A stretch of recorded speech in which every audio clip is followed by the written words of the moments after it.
Aujourd'hui, on est à la place de la République. Moi, je suis là pour demander à l'État français de sanctionner Israël. Donc, comme il ne le fait pas, nous, les citoyens, on le fait à leur place. Donc, on boycotte les produits israéliens. Moi, je suis sympathisante et je me suis récemment intéressée à la question palestinienne et je suis étudiante à Paris 8 et ça nous préoccupe beaucoup. Voilà. L'accès à la mer Noire pour les Palestiniens est payante et ils ont des checkpoints à tous les points. Le harcèlement quotidien des Palestiniens dans les rues de la Palestine. Voilà. Le boycott en Afrique du Sud a marché. Nelson Mandela est mort l'année dernière. C'est un exemple dont il faut s'inspirer. Et le boycott, c'est une action citoyenne, pacifique et non violente. Et le boycott, c'est un outil. Si on veut déconstruire ce que le colonialisme et la situation d'apartheid que vivent les Palestiniens en Israël, nous n'avons pas d'autre choix. Si quelqu'un a une meilleure idée, qu'il nous la donne. Ça nous coûte aussi. Je suis d'accord que pour dire que ça nous coûte, moi il y a des chanteurs que j'aime beaucoup qui vont chanter en Israël, et je ne les écoute plus. Voilà, c'est parfois, mais ça se paye de militer quand même. Ça se paye, c'est pas quelque chose qui est facile. Ça y est, on a interdit la manif, donc dictature, censure, n'est-ce pas, Monsieur Valls? Au Mali et en Centrafrique, c'est plutôt pour défendre une zone d'intérêt, on va dire. Parce que l'impérialisme français, il est plutôt sur la défensive par rapport à ses concurrents, donc il compte beaucoup sur sa présence militaire, plus que sur ses intérêts économiques. De toute façon, l'Afrique est pillée, c'est-à-dire que quand on regarde les flux de richesses, on voit bien qu'ils partent des pays du Sud pour aller vers les pays du Nord. Et ça, c'est une réalité encore aujourd'hui. Nombre de pays ont été mis dans une misère noire avec une possibilité concrète de pouvoir avoir une administration civile, politique, militaire leur permettant de vivre correctement, ce qui a provoqué l'appel au secours du Mali et de Centrafrique en particulier. Il faut effectivement faire une distinction importante entre l'État d'Israël d'une part, avec sa politique extrêmement répressive et d'occupation et de négation des droits des Palestiniens depuis plusieurs décennies, et puis les Juifs en général qui sont deux choses tout à fait différentes. C'est comme si on disait, je ne sais pas moi, que tous les catholiques sont des membres de l'État du Vatican. Qu'à partir du moment où on généralise et on dit les Juifs, alors la finance, je ne sais pas quoi, les médias c'est les Juifs, la finance c'est les Juifs, bon ça c'est de la généralisation, et la généralisation c'est la base du racisme. Effectivement, il y a un amalgame qui est fait d'une part par l'extrême droite, par des antisémites, par l'extrême droite, et aussi, il faut bien le dire, par le gouvernement israélien et par ses représentants, pour qui toute critique de l'État d'Israël, toute critique de la politique israélienne, c'est de l'antisémitisme. Et à la fois la propagande israélienne et certaines autorités qui parlent indûment au nom des Juifs de France, au niveau du CRIF par exemple, on considérait que finalement aujourd'hui, ce qui distingue un juif d'un antisémite ou un juif d'un mauvais juif, c'est le soutien inconditionnel à la politique israélienne. Ils sont là, nos camarades de l'UJFP, Union Juive pour la Paix, ils sont là et ils sont très très courageux et politiquement très justes. Il est temps de se dissocier de cet amalgame. On a mis des années à déconstruire ce cliché. On peut être antisioniste, on peut même être juif et pas antisémite. Exactement. Oui, il est temps de le dire. Il ne faut jamais stigmatiser une population entière. Il faut critiquer le gouvernement et ses actions, mais ne pas se perdre dans un conflit personnel avec les membres d'une communauté. On peut critiquer les actes de ses représentants, on peut s'opposer à leurs actes, mais c'est très dangereux de rentrer dans le conflit personnel, c'est destructeur. Et je pensais plus particulièrement aux Roms en France, qu'on stigmatise et qu'on a tendance à généraliser. La couche française hors d'Afrique, là-bas l'impérialisme et ses chiens de garde. Moi je suis là pour dire non au colonialisme. Je pense c'est bien de regarder aussi le colonialisme des autres. Je pense qu'il faut aussi qu'à un moment qu'on fasse le point sur notre impérialisme à nous. Je pense que l'État français est bien implanté de partout, en Afrique et ailleurs. Et je pense qu'il y a un moment, il faut aussi qu'on puisse faire un peu notre autocritique aussi. Chez vous. Suis, derrière, suivez, allez, oh. En bas l'impérialisme, et ces chiens de garde, troupes françaises, hors d'Afrique. Je pense qu'il faut désobéir, on n'a pas le choix. Troupes françaises, hors d'Afrique, il est fini. Le temps des colonies. Je pense que des fois ça serait normal de pouvoir désobéir, mais malheureusement peut-être qu'aujourd'hui on n'est pas assez. Tous les ans on était beaucoup plus, dès que tout le monde a su que c'était annulé par la police, personne n'est venu parce qu'on en a marre de se faire interdire des trucs et on en a marre de lutter dans le vide. Donc si aujourd'hui la rue on peut plus l'occuper, bah faut se demander ce qui nous laisse. Heureusement l'extrême droite, elle a toute sa place et elle peut par exemple diffuser des messages antisémites.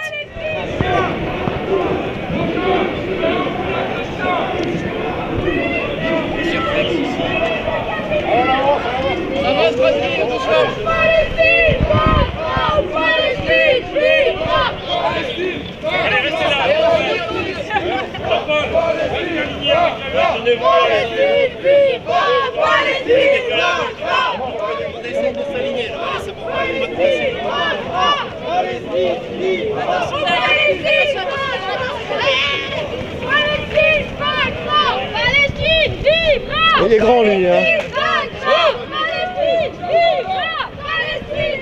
C'est ça. Et une, on reste là. Enfants de Palestine, c'est l'humanitaire. Mais doucement, allez sur le trottoir. Allez sur le trottoir. Doucement. Enfants de Palestine, allez sur le c'est l'humanitaire.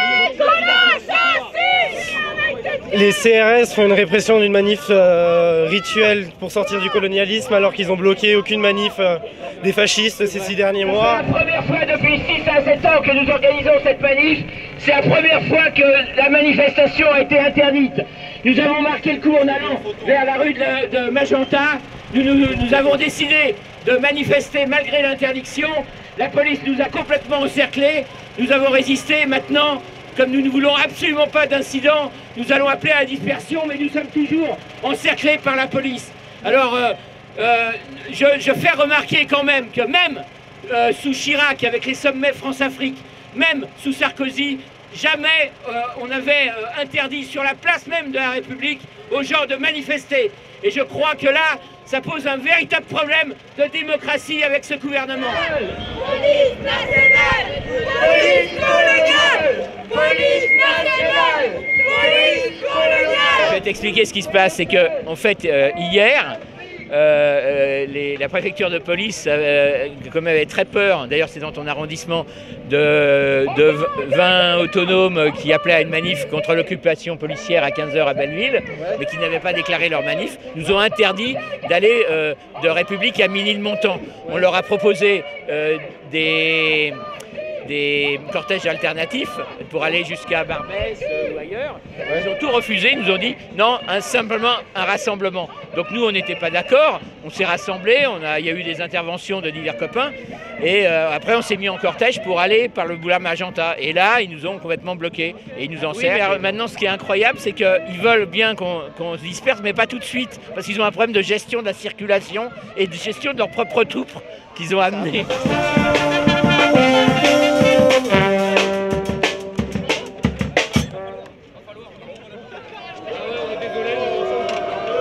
On attaque la culture. On a eu des discussions hier avec la préfecture de police.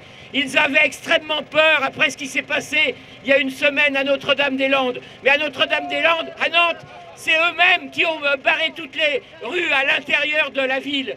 Et c'est eux qui ont eu la responsabilité de ces affrontements. Donc nous disons aujourd'hui, nous ne devons pas abandonner la rue à l'extrême droite ou aux fascistes. C'est à nous de continuer à manifester pour nos revendications.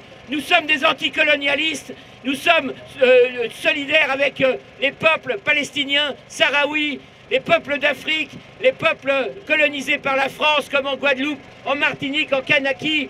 Et nous considérons que la bataille doit continuer et ce n'est pas ce gouvernement qui nous en empêchera. Merci. Bravo. Ouais.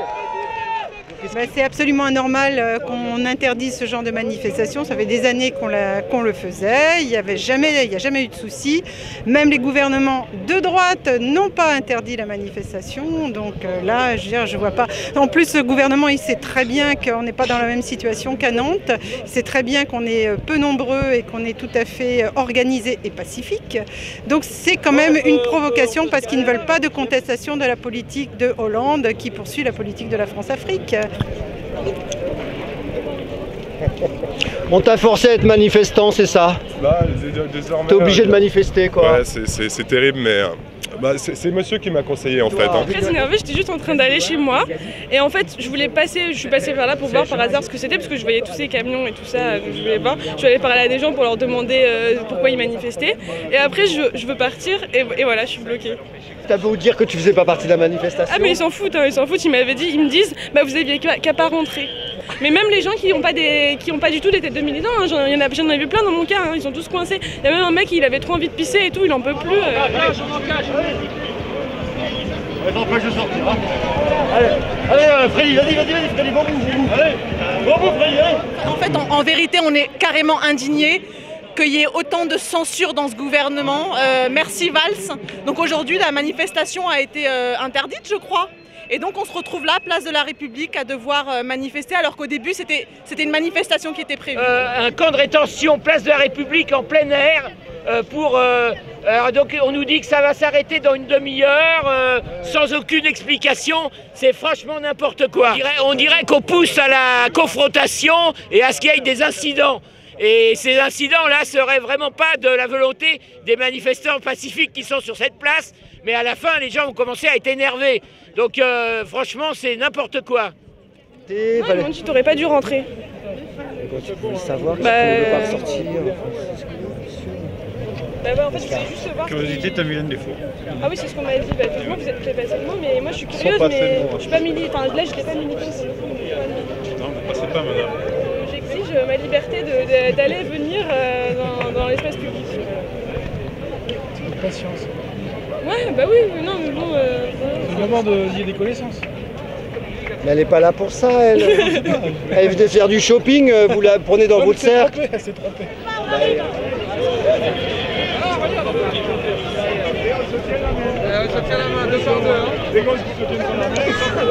C'est quoi l'idée? C'est qu'on vous raccompagne au métro, c'est ça? Ouais, c'est plutôt sympa, non? Bon escorte.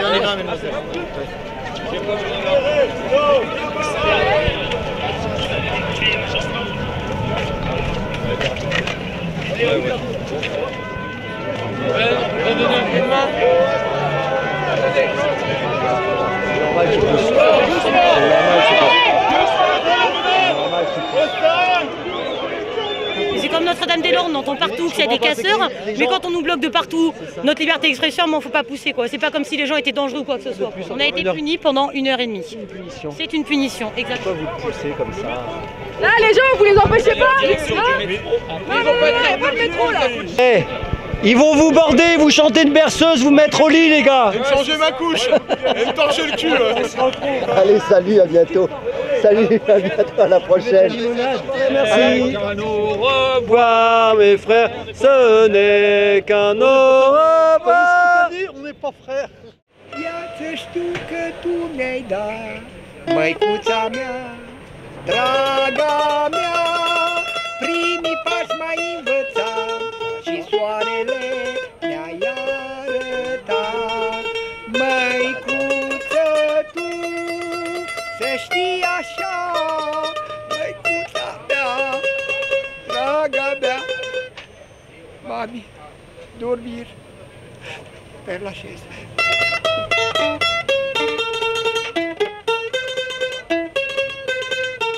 La raison pour laquelle on est devant l'AFP, c'est parce qu'on s'est dit, là on est dans le truc un peu communication médiatique sur ce truc-là, parce que c'est le jour de dépôt limite des listes de candidats. Donc il y avait un rendez-vous ce matin, on était convoqués à 10h30, donc il y a des candidats qui sont allés, Sissoko, Anzouman Sissoko, qui est malien, Nancy Hamilton qui est canadienne, et Habiba Abdelha, qui est tunisien. C'est une campagne pour mettre le doigt sur là où ça fait mal, parce que ça fait 81 jusqu'à 2013, ça fait quoi? Ça fait 20, 30, 40 ans que la gauche annonce à chaque fois, promet qu'il y aura les prochaines municipales, il y aura les étrangers pour voter. Qui c'est votre candidat tête de liste? C'est Sissoko Nzoumane. Donc voilà, là il manquait des documents, donc il est allé les reporter à la préfecture, il est allé les chercher aux impôts pour les reporter à la préfecture. Ce qui le motive à être tête de liste, je pense que bon, ça s'est choisi comme ça parce que c'est quelqu'un qui est quand même qui parle bien, qui est assez carré, qui est assez qui n'est pas tellement langue de bois, qui va droit au but. Et puis voilà, et puis c'est un peu une idée qui a mûri dans des discussions et qui est partie de lui. Après, les gens ont adhéré parce qu'on trouve une super idée. L'idée, c'est de dire que tant que les étrangers et les très étrangères n'ont pas le droit de vote sur les quartiers, on peut toujours parler de démocratie, c'est du pipeau, quoi. Dans un quartier comme le 18e, il y a un tiers de la population qui vote, en âge de voter, qui vote à l'arrivée. Donc ça veut dire que le candidat ou la candidate qui est élu à l'arrivée, maire, la dernière fois, Vaillant, il a été élu par 10% de la population du 18e. Donc ça s'appelle pas la démocratie. Mouloud, alors toi, tu es sur cette liste, alors oui. C'était pour dire quoi, en fait les élections de François Hollande, il dit le changement, c'est maintenant. Moi, je crois que aujourd'hui, c'est le changement. Les camarades, ils sont déjà posé la liste à la préfecture aujourd'hui. Mais aujourd'hui, ça fait des années et des années, les émigrés, pour moi, ils sont en France, pas dans la France. Pourquoi? Ils sont là, ils travaillent, ils participent de l'économie de cette France, ils payent les impôts. Ils sont en France. S'ils sont dans la France, ils ne sont pas les mêmes droits comme les Français. Ils ne sont pas droit de vote. Pourquoi? Ça fait des années. Moi, je vois la France, elle est en retard au niveau d'immigration. On est là pour travailler, par exemple, que je dis par l'équipe de France en 98, il y a des Maghrébins, des Africains, mais ils sont français. Comme hier, le match de hier de la France, la Hollande, le deuxième joueur qui a marqué le but, c'est Blaise Matuidi, c'était d'origine angolaise. Voilà, ce jour-là, c'est pour ça, on est content, on a gagné ensemble. Est-ce qu'aujourd'hui l'immigration, il pose un problème, il faut le dire. Est-ce qu'il prend la place des Français, il faut le dire. François Hollande, il a promis pour le vote des immigrés, mais cette promesse, il est loin. Pour nous, on dit dans la vie tout est possible, mais on est là pour bouger les choses.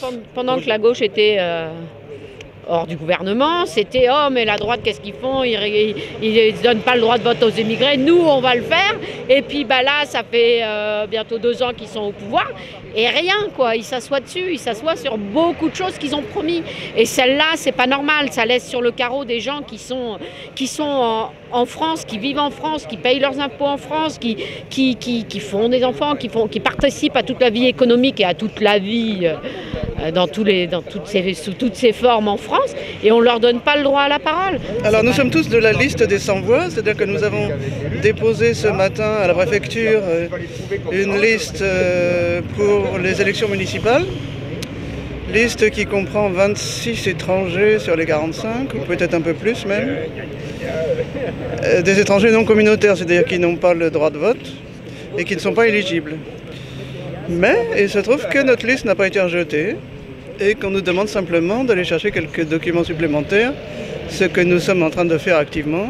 Et c'est intéressant de voir que la préfecture est beaucoup plus ouverte qu'on ne l'imaginait. Ouais, non, mais ce qui se passe dans la pratique actuellement, c'est pire que sous Sarkozy. Tous les sans-papiers peuvent vous le dire, tout le monde. Il n'y a aucun collectif qui va vous dire c'est bon. En plus, ce qu'il faut dire aussi, je crois, c'est que les gens ont élu un socialiste qui aujourd'hui est social-démocrate. Donc il est illégitime lui aussi. Mais en fait, de dimanche en dimanche, il y a quelque chose qui est en train de se créer en face de la mairie et qui va bien plus loin que ça. Et d'ailleurs, on dit à chaque fois finalement, la politique et la démocratie, c'est pas simplement discuter ensemble, mais c'est aussi la convivialité, c'est aussi le lien social, c'est aussi du coup partager à bouffer, faire de la musique ensemble, voire danser, etc. Donc il y a un truc qui est en train de, à petite échelle, c'est encore... Nous sommes à la station Vaugirard, sur la ligne 12, juste à côté du siège de l'UMP, sur la même rue, sur la rue de Vaugirard. On a une action de Sauvons les riches. Juncker vient d'être élu, le chef, je crois, du Parti conservateur luxembourgeois, qui est pour l'optimisation fiscale, ce qui, dans des termes un peu plus compréhensibles, c'est de l'évasion fiscale en fait. Et du coup, on va se moquer un peu de l'UMP qui participe au Parti européen conservateur, disons, et qui du coup vient d'élire Juncker comme représentant. Ça veut dire que l'UMP, quelque part, soutient aussi l'évasion fiscale.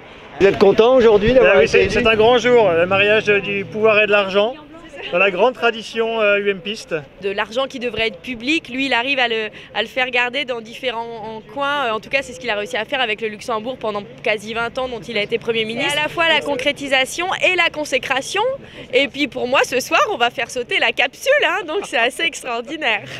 Ouais, l'UMP, la droite européenne, vraiment, ça permet à l'Europe de trouver la voie, des paradis fiscaux, moins de taxes, moins de transparence, plus de secrets bancaires, et puis aussi une gouvernance, pas du peuple, mais directement des États. Oui, on est très émus parce que moi je me retrouve la mariée la plus chère d'Europe, et ça c'est quand même assez extraordinaire de nos jours. Tu me rends pas ? Ah non, c'est moi qui te lance, c'est toi. Ouais, mais je suis coincée. Ah, t'es coincée. Merci. Ah, mais tu me comme ça. C'est un jour extraordinaire. C'est le plus beau jour de ma vie européenne. Je suis assez fière de mon mari qui bientôt peut-être sera président de la Commission européenne. C'est un grand jour pour les riches d'Europe et donc du coup du monde entier d'une certaine manière. Quelque part, c'est aussi la victoire de l'UMP, non ? L'UMP étant membre du parti européen pour l'évasion, oui, en effet, c'est une victoire de l'UMP et donc c'est pour ça qu'on vient les acclamer parce qu'ils sont, donc, à mon avis, très heureux de cette nouvelle aventure, donc du soutien à Juncker.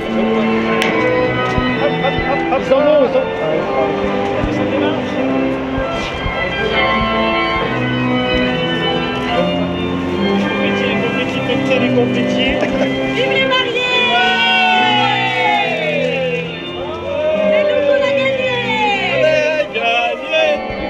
L'Europe a des chances de se marier avec l'évasion fiscale. Grâce à monsieur Jean-Claude Juncker, le bunker de l'argent européen. C'est une grande victoire pour la démocratie, c'est une grande victoire pour la richesse de l'Europe. C'est une grande victoire pour l'austérité européenne. On est très fiers, très fiers. Vive le Parti populaire européen. Oh chérie, ça me donne envie. Pour la manipulation L'Europe, c'est une grande chance pour les riches d'Europe. On espère que dans quelques mois, monsieur Juncker sera le nouveau président. Monsieur Juncker sera le nouveau président de la Commission européenne, qui est un peu le pouvoir exécutif hein, de notre Europe à nous. Monsieur Juncker, c'est une consécration pour vous aujourd'hui ? Bonjour. Bonjour. C'est l'achèvement d'une carrière entièrement dévouée à l'opacité financière, à la manipulation, enfin concrétisée par la promesse d'un pouvoir exécutif. Je tiens entre mes mains ma promise depuis une si longue date.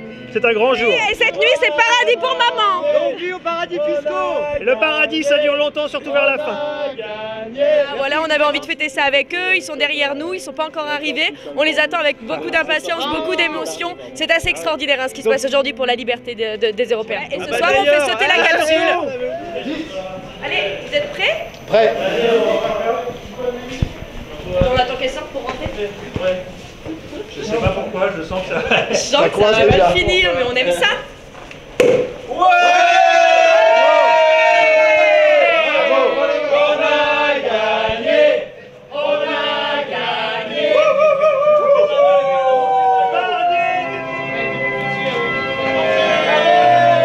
C'est grâce à vous tout ça! On n'a pas fait ça tout seul!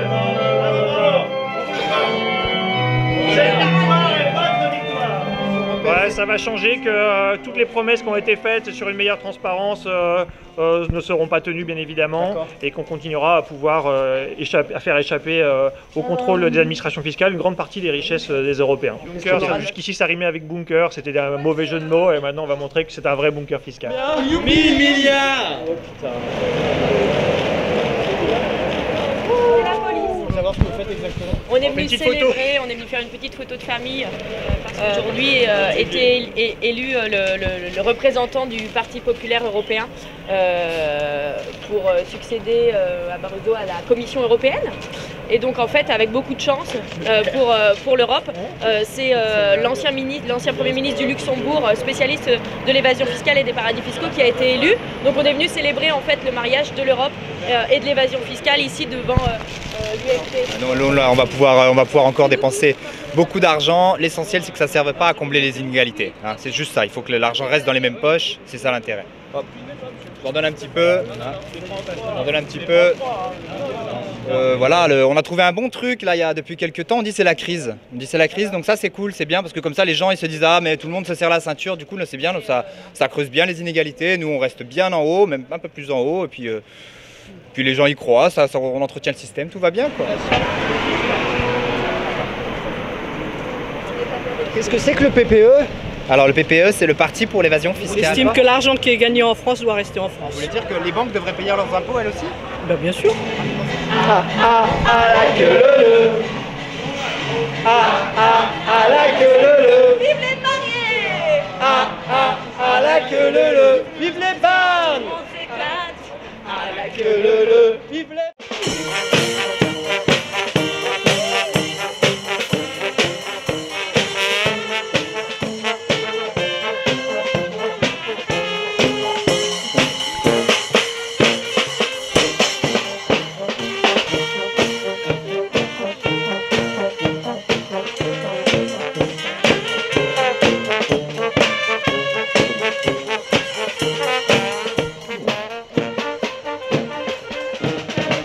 Nous sommes le 8 mars et il se trouve que c'est la journée des femmes puisque comme nous sommes que 56% de l'humanité, on a encore une journée des femmes. Et non, aujourd'hui c'était important pour nous d'être là parce que vu ce qui se passe partout en Europe, on a une grande pensée pour nos copines espagnoles. Et puis en France, faut être super sur le qui-vive parce qu'en temps de crise, on sait c'est toujours les droits des femmes qui sont menacés en premier. Voilà. Vive les femmes! Encore une... Vive la journée des femmes! Beaucoup de femmes souffrent dans le monde et même ici dans ce pays de l'inégalité.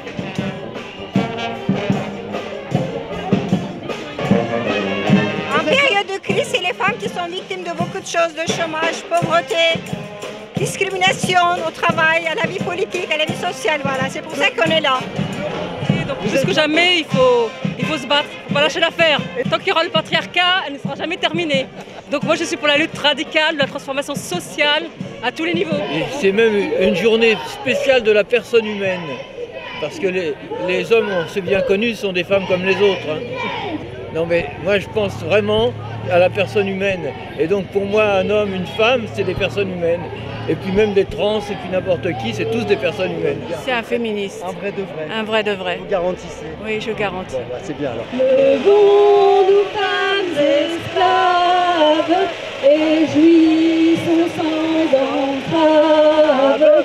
Debout, debout, debout, debout. Nous sommes dans cette perspective d'émancipation générale qui ne pourra se faire que par l'émancipation aussi de la moitié de l'humanité. Voilà. Il est très important de rappeler que aujourd'hui c'est la journée de lutte pour les droits des femmes. Je fais des bonds extraordinaires quand j'entends journée de la femme, comme si c'était la réplique de la Saint-Valentin, quoi. Hein, c'est-à-dire que le 8 mars, ça a été imposé par le mouvement ouvrier, par les femmes du mouvement ouvrier, par Clara Zetkin par exemple, révolutionnaire allemande, qui en 1910, lors du congrès international des femmes socialistes, eh bien, propose et obtient du congrès l'idée qu'il y ait une journée par an consacrée aux luttes spécifiques aux femmes.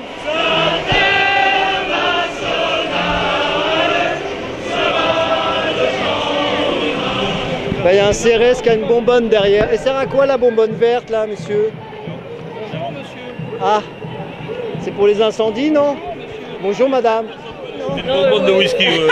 C'est du Jack Daniels. C'est du Jack Daniels. Pur truc. Le peine, si tu le savais, t'étais un type pour on s'aimait. Aucune hésitation. Non, aux discriminations. C'est vrai que ça me fait un peu peur, c'est pour ça que d'ailleurs que je manifeste, parce que je pense qu'il faut, se réveiller un peu. Et donc il faut que chacun prenne conscience des droits qu'on a réussi à obtenir jusqu'ici et qu'il ne faut pas s'endormir là-dessus. On vient de la Catalogne pour participer à la manifestation. Très mal maintenant en Espagne parce qu'il y a un projet de loi qui est très régressif. Alors c'est pour ça qu'il faut encore lutter plus. On va l'arrêter cette loi, on va l'arrêter. Non, la journée des femmes, elle est importante, sauf que l'important, c'est que ce ne soit pas une lutte pour une journée, mais pour 365 jours. Tu sais, je pense que les hommes qui sont des machos sont des personnes handicapées.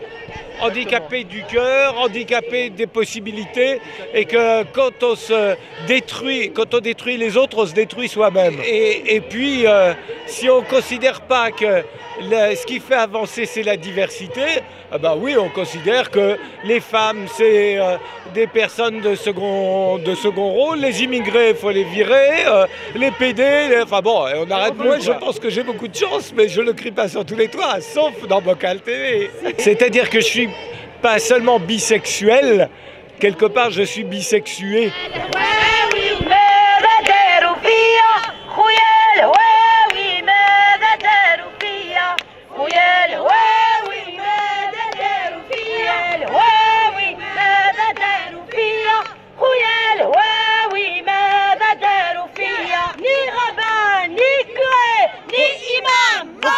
Ça va mieux? C'est pour ça qu'on est en train de manifester pour l'abrogation du code de la famille qui fait des femmes algériennes des mineurs à vie.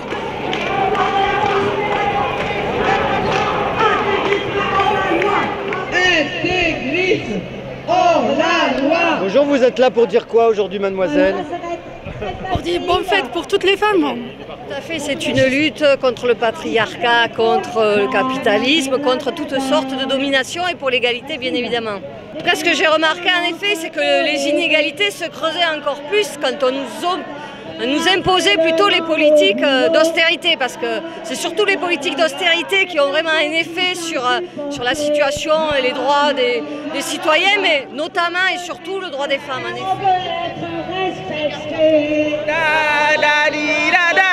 C'est quoi ça, madame? Ah ben oui, c'est pour parler, nous sommes la journée de la femme aujourd'hui. Pour dire quoi? Par rapport à tout ce qui s'est passé et tout ce qui se passe, on veut que les femmes soient respectées, quel que soit le niveau social des hommes. Ça veut dire quoi? Vous êtes contre la prostitution féminine? C'est pour ça que ça, ça veut dire? Voilà, je suis contre la prostitution. Ah, il y a M. Strauss-Kahn aussi. Il y a M. Strauss-Kahn, c'est lui qui se sert de ces jeunes dames-là. Sur les Versaillais, l'incendie est une aurore, mais les traîtres vont gagner. Ça passe avec une bonne éducation. Il faut s'attaquer à la racine. On peut manifester toute notre vie, mais s'il n'y a pas d'éducation, il n'y a rien du tout. Je vois les mères qui manifestent, je les vois à la maison, ils disent à la fille, débarrasse ce que votre frère a laissé. Voyez? Oui, il faut que les gens, c'est la pratique qui compte. Il faut que les gens soient avec leurs actes. Moi, je porte la future femme. Au quotidien, on se met à égalité. Yann fait la vaisselle, je fais la cuisine parce que, par exemple, parce que c'est nos savoir-faire ou nos envies. On se répartit les tâches ménagères, on se répartit gagner sa vie, on se répartit s'occuper de notre enfant. Ouais, il y a plein d'hommes qui réalisent que le bonheur qu'on partage ensemble et la vie qu'on partage ensemble passe par une équité. C'est pas qu'un problème de femmes, le droit des femmes. C'est vrai, c'est vrai. C'est vrai, ça fait du bien, ça fait plaisir. Même si on sait très bien qu'il y a aussi des remontées d'ordre moral et puis des combats et des récupérations politiques qui sont extrêmement importantes et graves, sur lesquelles il ne faut absolument pas céder un iota. Je suis un homme féministe par ma mère, par mes sœurs. Du coup, j'ai été éduqué comme ça et je continue. On va se battre encore, mais on va réussir.